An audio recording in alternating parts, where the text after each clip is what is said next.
Okay. I'm Mary Valentine, former state representative, and it's my honor tonight to present an award, the Bread and Roses Award. And as you could hear earlier, we even have a song to go with this award. And thank you so much, when she's not here, to Gail Anderson for that beautiful, beautiful reading.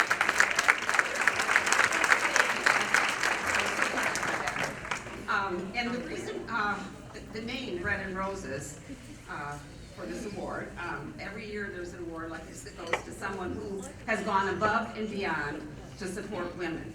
And comes from a political slogan associated with a textile strike in Lawrence, Massachusetts in 1912, which that strike was often now referred to as the Bread and Roses strike. And then later it was brought about again by Carly Simon. She sang it and popularized it.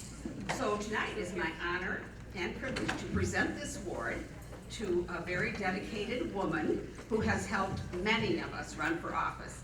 And when I called her and told her she was getting this award, she said, well, why me? What did I do? She is so helpful to women, and it's so much a part of her life that she doesn't see it as anything special. So, and so this award tonight is going to Faye Redmond.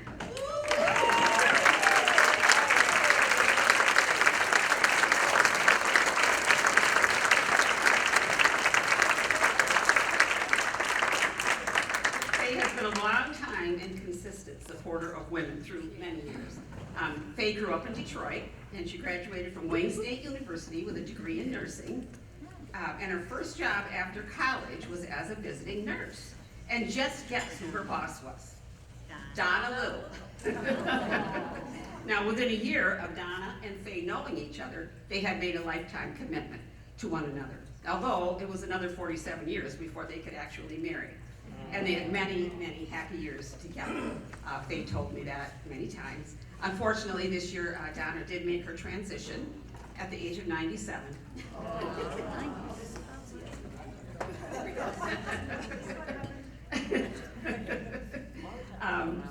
So Donna and Faye did remain in Detroit for a while, but in 1974, Donna found employment in Muskegon, where she had grown up. And guess who hired her? Ernestine Wilkins. So Faye and Donna both loved Muskegon, and they tapped into a group of strong and supportive women.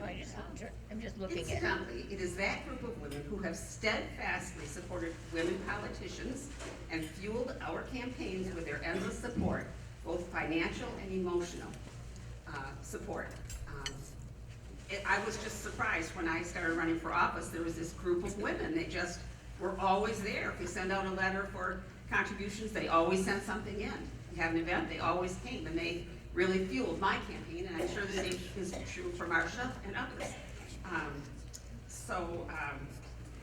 I'd just like to take a moment here to thank all of them, especially Faye, for her endless support when I was running for state representative. So Faye continued to work as a nurse for a few years, but when she could see that universal health care was on the horizon, she decided to become a lawyer so she could help usher in the health care, universal health care. Okay. Sadly, we are still waiting for that one. But Faye did go on to earn her law degree from Cooley Law School, and she served in private practice as a lawyer for many years, doing wills, divorces, bankruptcies. At that time, she also worked for an organization that helped women-owned businesses to become successful. Ultimately, though, she returned to her roots as a nurse, working for community mental health until her retirement. Then came the traveling. Faye went to China, where she walked on the Great Wall of China. She marched in Pretoria in South Africa for International Women's Day. She visited Costa Rica, traveled throughout Europe, and went to all 50 states as well as most of Canadian provinces. Most recently, she traveled to Germany, really getting back just in time to attend this event. During all this time, Faye has never wavered in her strong support of women, donating and attending endless events, as well as working on various campaigns, and that's what it takes for us to have women in office, the Fays of the world. So thank you, Faye. Thank you for all that you have done.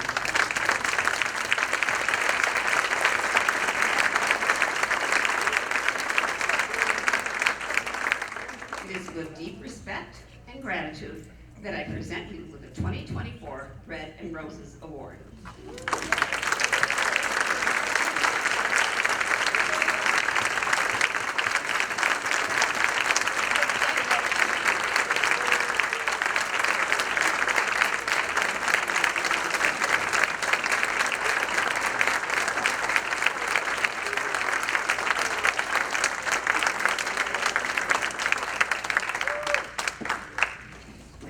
Very, very much.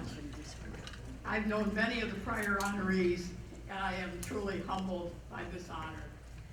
As Mary said, there are many of us who have been around for a while, and we knew what was going to happen eventually.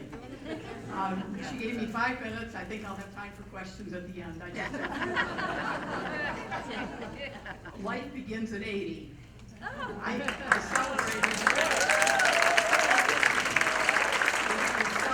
my 80th birthday earlier this month on the Rhine River in Germany with a couple of 40-year-olds and an 8 and 10-year-old. I had a sash that said, "Fabulous at 80." I had a crown.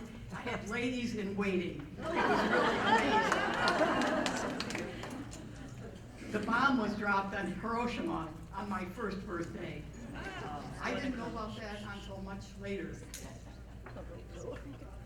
Life Begins at 80. That was the title of a television program that was on our Holocrofter 12-inch screen. It was about this big. It was in black and white. We had 3 channels plus UHF frequency for the upstart PBS station. We were about the 3rd family on our block who had a TV. I was about 8 at that time. Before that, we listened to the radio. The Shadow Knows. Arthur Godfrey, Kate Smith, Eleanor Roosevelt, Walter Winchell. We watched the McCarthy hearings. Have You No Shame? The coronation of Queen Elizabeth II. Bonnie Prince Charlie, now King Charles. Milton Berle, I Love Lucy, Red Skeleton. Freddie the Freeloader, you remember him? Yep. Ed Sullivan, Bishop Sheen, Bob Hope. Who was the cheapskate? Jack Benny. And Rochester. Rochester was always wiser. The first interracial touch on national TV. Do you remember that?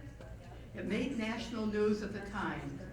1968, Petula Clark touched Harry Belafonte on the arm, and it made national news. It had never happened again before on national TV. Laos, the Vietnam War. Laos was the way Kennedy pronounced Laos. A Kennedy assassination. John saluting his dad. But the past is prologue.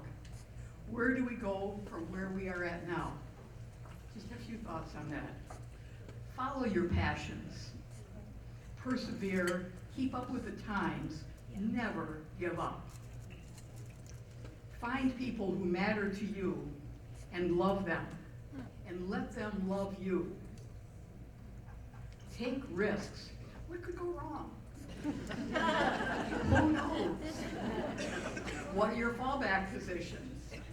What could go right? What do you do when you do succeed? And then repeat. Follow your passions. Find people who matter to you and love them. And let them love you. Take risks. And then repeat. And you keep doing that for 80 years?